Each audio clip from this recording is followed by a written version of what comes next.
everyone, welcome back to my channel. Today we are going to discuss a very important topic which is our nucleophilic substitution reaction on aromatic compounds. So start करते हैं हमारा ये reaction पढ़ना कि actual में nucleophilic substitution reaction होता क्या है और इसको पढ़ने से हमारे सिलेबस का जो भी इम्पोर्टेंट रिएक्शंस है लाइक ये जो आपका पर्टिकुलर न्यूक्लियोफिलिक सब्स्टिट्यूशन रिएक्शन है ना, इसको पढ़ने से पहले हमको कुछ रिएक्शंस पहले से पता होना चाहिए। तो इसका मतलब ये नहीं है कि ये वीडियो में बताऊंगी नहीं आपको क्या क्या रिएक्शंस होते हैं। ये वीडियो में हम पूरा शुरू से पढ़ेंगे कि कौन कौन से रिएक्शन इंपॉर्टेंट होता है to understand the nucleophilic substitution reaction on aromatic compounds. ये मैं आपको बताऊंगी, पर हमको ये अगर पहले से पता होगा और अगर आपको बेसिक्स क्लियर है लाइक किसको कैटायन बोलते हैं, है ना, और रेजोनेंस कैसे होता है, ये सब अगर छोटी छोटी चीज़ें अगर आपको पता है तो ये पर्टिकुलर रिएक्शन वीडियो आपके लिए बहुत ज़्यादा मतलब बोल सकते हो कि इजी रहने वाली है ना। तो अगर नहीं भी पता है तो कुछ घबराने वाली बात नहीं है, हो जाएगा क्लियर। हमको धीरे धीरे से स्टार्ट करना है कि कैसे हमारे पास जो न्यूक्लियोफिलिक सब्स्टिट्यूशन रिएक्शन है वो होता है, और जब होता है तो क्या क्या रिएक्शंस हमको पहले से पता होना चाहिए, इतना आपको बेसिक्स क्लियर रहना चाहिए। तो स्टार्ट करते हैं हम फटाफट से पढ़ना कि जो आपका न्यूक्लियोफिलिक सब्स्टिट्यूशन रिएक्शन है वो कैसे पढ़ा जाता है, मतलब उसका जो मैकेनिज्म है उसको पढ़ते कैसे, सॉल्व कैसे करते हैं। तो स्टार्ट करते हैं पढ़ना। पहले आपको ये पता होना चाहिए कि जो न्यूक्लियोफिलिक सब्स्टिट्यूशन होता है उसका मतलब क्या है, ठीक है। सो हमारा आज का टॉपिक यही है, न्यूक्लियोफिलिक सब्स्टिट्यूशन रिएक्शन।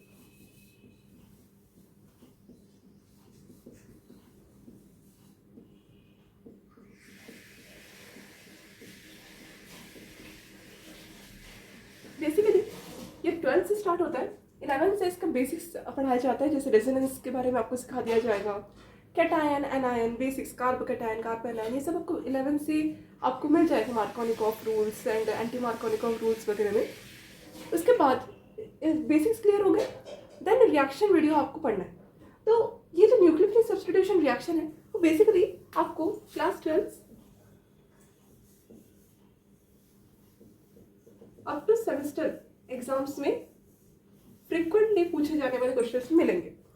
तो ये जो सब्स्टिट्यूशन रिएक्शन है वो कौन सा सब्स्टिट्यूशन रिएक्शन है उसको पढ़ना है, which is our nucleophilic substitution reaction. नाम से समझ आ रहा है कि न्यूक्लियोफिलिक सब्स्टिट्यूशन रिएक्शन होता क्या है, ठीक है। सर न्यूक्लियोफिलिक सब्स्टिट्यूशन रिएक्शन, अच्छा मैं लिख देती हूँ, ऑर्गेनिक केमिस्ट्री है, ठीक है। तो न्यूक्लियोफिलिक सब्स्टिट्यूशन रिएक्शन में क्या देखना पड़ता है, हमको किसी न्यूक्लियोफाइल के बदले सब्स्टिट्यूट करना पड़ता है।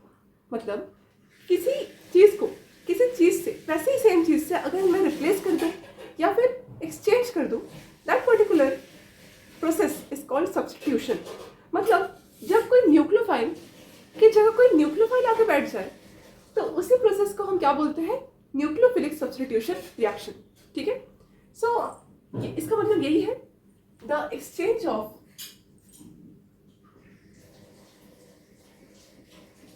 nucleophile in place of a nucleophile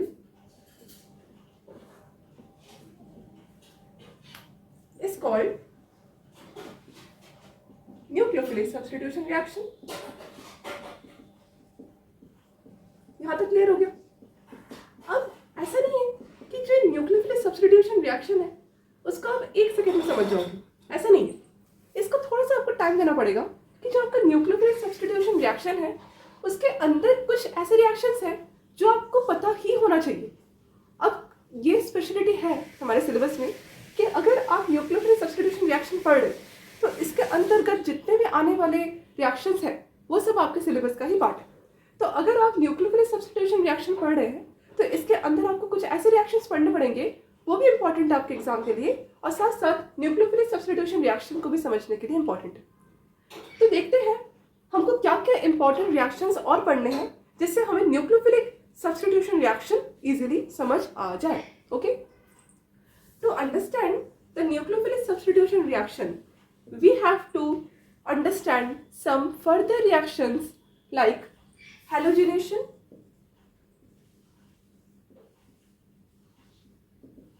on benzene ring. Okay, then electrophilic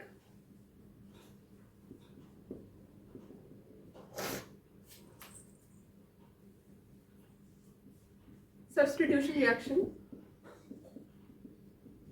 So you have seen that nucleophilic substitution reaction में मैंने यहाँ न्यूक्लियोफिलिक लिखा है, पर यहाँ पर इलेक्ट्रोफिलिक लिखा है। तो इलेक्ट्रोफाइल का मतलब मैं आपको बाद में बताऊंगी। पहले आप ये देख लो कि क्या क्या पढ़ना इंपॉर्टेंट है, कौन कौन से रिएक्शंस इंपॉर्टेंट होते हैं। हैलोजिनेशन ऑफ बेंजीन रिंग, ये फर्स्ट आपको पढ़ना पड़ेगा। देन इलेक्ट्रोफिलिक सब्स्टिट्यूशन रिएक्शन, ठीक है। और ये जो आपका पर्टिकुलर इलेक्ट्रोफिलिक सब्स्टिट्यूशन रिएक्शन है वो कौन सा वाला पढ़ना है, इसको E पॉजिटिव से रिप्रेजेंट करते हैं हम, ठीक है। इलेक्ट्रोफाइल को हम E पॉजिटिव से रिप्रेजेंट करते हैं। क्यों? क्योंकि जो आपका इलेक्ट्रोफाइल है उसमें इलेक्ट्रॉन्स की कमी है, इसीलिए वो इलेक्ट्रॉन के पास जाने की कोशिश कर रहा है, अट्रैक्टिव है इलेक्ट्रॉन्स के प्रति, तो इसका हम E पॉजिटिव से रिप्रेजेंट करते हैं, ठीक है। ऐसे मत समझ लेना आप ये कि इलेक्ट्रॉन है, इलेक्ट्रॉन को पॉजिटिव चार्ज दिखा दिया मैंने, नहीं, ये आपका इलेक्ट्रोफाइल है, ठीक है। क्या है? इलेक्ट्रोफाइल। इसको सब्स्टिट्यूशन रिएक्शन भी आपको पढ़ना पड़ेगा, ठीक है, तब जाके आपको ये सब समझ में आएगा। ओके, तो इलेक्ट्रोफिलिक सब्स्टिट्यूशन रिएक्शन आपको पढ़ना है। और इसमें कौन कौन सा पढ़ना है आपको? नाइट्रेशन बहुत इंपॉर्टेंट है, नाइट्रेशन हमको पढ़ना है। Okay, nitration is a kind of electrophilic substitution reaction only. तो यहाँ पर आपको नाइट्रेशन भी समझ में आ जाएगा कि कैसे हम नाइट्रेशन करते हैं और नाइट्रेशन की मदद से हम और क्या क्या कर सकते हैं, ठीक है। एक और इतना समझने के बाद मैं आपको लास्ट में एक ट्रिक्स बताऊंगी, मतलब एक इम्पॉर्टेंट नोट बताऊंगी कि नाइट्रेशन कैसे होता है ऑन क्लोरोबेंजीन, और उसको कैसे देख के समझ जाओगे क्लोरोबेंजीन। इतना रिएक्शन आपको पता होना चाहिए, then only we can move towards our nucleophilic substitution reaction. तो आई होप इतना आपने नोट डाउन कर लिया है। अब इसके बाद हमको समझना है कि न्यूक्लियोफाइल का मतलब क्या होता है और हम किसके ऊपर न्यूक्लियोफिलिक सब्स्टिट्यूशन रिएक्शन करेंगे, ऑन एरोमेटिक कंपाउंड। तो हमारा आज का स्पेशल टॉपिक एरोमेटिक कंपाउंड्स के ऊपर रहेगा। तो एरोमेटिक का मतलब भी मैं आपको समझाऊंगी, तो टेंशन मत लीजिए, इतना आप नोट डाउन कीजिए, then we will move forward. What is aromatic compound? Aromatic compounds क्या होता है? एरोमेटिक कंपाउंड, देखो जो आपका एरोमेटिक कंपाउंड है इसके नाम से कुछ समझ आ रहा है क्या? एरोमेटिक, एरोमेटिक मतलब ऐसा कंपाउंड जिसमें से अच्छी स्मेल या फिर अच्छा एरोमा आता हो। पर जब साइंटिस्ट ने रिसर्च किया कि जो आपका एरोमेटिक कंपाउंड है वो सिर्फ आप स्मेल से या ओडर से पहचान नहीं सकते, उसके लिए आपको एक रूल पढ़ना पड़ेगा। वैसे एक रूल नहीं है, बहुत सारे रूल्स होते हैं, after 12th you will read, but अभी ज़्यादा घबराने वाली बात नहीं है। अभी मैं जितना आपको समझा रही हूँ उतना नोट डाउन कीजिए, आपको सिलेबस 12th के बोर्ड के लिए इजीली काम आ जाएगा। तो जो आपका एरोमेटिक कंपाउंड्स का पहचानने का तरीका है उसके लिए कुछ नोट्स मैं आपको लिख के दे रही हूँ, वो नोट्स आप लिख लो। अभी जो रिएक्शंस आप पढ़ेंगे उसमें इतने ही नोट्स काम फ्रिक्वेंटली आएंगे, वैसे उतने ही नहीं होते, एक्सेप्शंस पे एक्सेप्शंस आते हैं, पर ज़्यादातर जो इम्पॉर्टेंट नोट्स काम आ जाते हैं समझने वाले, वही आपको मैं लिखवा रही हूँ, और ये रिएक्शन सॉल्व करने के टाइम यूज़ हो जाएंगे। तो एरोमेटिक कंपाउंड्स का क्या क्या पहचानने का तरीका है, how we can identify the aromatic compounds easily, उन्हीं पॉइंट्स को मैं आपको लिखवा देती हूँ, उतना आप लिख दिए। देखिए, कोई भी कंपाउंड एरोमेटिक है या नहीं है वो कैसे समझेंगे हम? Presence of loop, presence of loop. Loop क्या होता है? एक साइकिल जैसे रिंग बनना चाहिए, ठीक है। मैंने अभी बताया था ना कि बेंजीन रिंग के ऊपर हम क्या करेंगे? हैलोजिनेशन करेंगे, ये वाला मैंने आपको बताया था, अभी मुझे आपको पढ़ाना भी है वो। तो प्रेजेंस ऑफ लूप क्या होता है? ऐसा सिस्टम जहां पर क्लोज्ड कार्बन चेन हो, क्लोज्ड कार्बन चेन हो, जैसे, ठीक है, ये वाला स्ट्रक्चर होना ही चाहिए। बस यही काफी नहीं है, पर हम एरोमेटिक को पहचानने के पहले हमको ये क्लोज है ना, खुला नहीं है, एरोमेटिक को समझने से पहले हमको ये वाला सिस्टम पाना पड़ेगा, then only we can move forward to identifying the aromatic compound easily. तो ये वाला स्ट्रक्चर होना चाहिए जहाँ पर आपका क्लोज सिस्टम हो, ठीक है। अब देखो ये वाला भी हो सकता है, ठीक है, ये भी हो सकता है। अब देखो मैं ट्रायंगल, रेक्टेंगल, स्क्वायर कुछ भी बना सकती हूँ, पर क्लोज बना रही हूँ, ध्यान देना क्लोज बना रही हूँ। ये आपका हेक्सेन है, पर यहाँ पर जो स्ट्रक्चर्स दिख रहे हैं वो आपको ऐसे मिल सकते हैं कि साइक्लोप्रोपेन है, या आपको साइक्लोब्यूटेन है, या आपको क्या है, साइक्लोहेक्सेन है, ठीक है। मतलब 6 कार्बन का जो सिस्टम होता है दैट इज कॉल्ड हेक्सेन, हमें पता है। मतलब एन, ईन, आइन लगता है, डिपेंड करता है कि उसमें बॉन्ड्स कितने हैं, डबल बॉन्ड, ट्रिपल बॉन्ड, ये सब आई होप आपको बेसिक क्लियर है, तभी आप यहाँ पहुँचे हो। पर अगर क्लियर नहीं है तो पहले क्लियर करके आइए, देन ओनली ये समझ आएगा, नहीं तो कुछ नहीं आएगा। पर इतना डिटेल में अगर मैं वो सब समझाना स्टार्ट की तो फिर आपको ये समझने में बहुत दिक्कत हो जाएगी, ओके। मतलब अभी जो आप समझ रहे हैं ये पूरा आपको बेसिक क्लियर करने के बाद ही समझना पड़ेगा, ओके। तो ये जो आपका स्ट्रक्चर है ये साइक्लिक है, मतलब जो आपका लूप होना है वो साइक्लिक है, मतलब साइक्लिक ही हम लूप बोलते हैं। तो लूप का प्रेजेंस होना to identify the aromatic compound is necessary, okay. तो यहाँ पर ये वाला स्ट्रक्चर मतलब ऐसे क्लोज्ड स्ट्रक्चर आपको दिखने चाहिए, ओके। अब ये काफी नहीं है, हमको और क्या इंपॉर्टेंट है समझना, हाइब्रिडाइजेशन शुड बी sp2। मतलब यहाँ पर आप देख सकते हो जो कार्बन है वो कार्बन sp3 है। क्यों? क्योंकि जो आपका लूप है उसमें कोई भी डबल बॉन्ड प्रेजेंट नहीं है। मान लो कि मुझे इस कार्बन वाले लूप को, है ना, क्लोज लूप को मुझे करना है डबल बॉन्ड में कन्वर्ट, मतलब मुझे हाइड्रोजन कम चाहिए। अभी जो स्ट्रक्चर है ये साइक्लोहेक्सेन है, पर अगर मैं इसको डबल बॉन्ड ऐड करूं तो आपका हाइड्रोजन कम हो जाएगा। तो ये हाइड्रोजन अगर कम हो गया तो फिर आपका स्ट्रक्चर कैसे दिखेगा? To if you want to add double bond then the hydrogen will automatically decreases, you know. तो यहाँ पर आपका जो ये साइक्लोहेक्सेन है,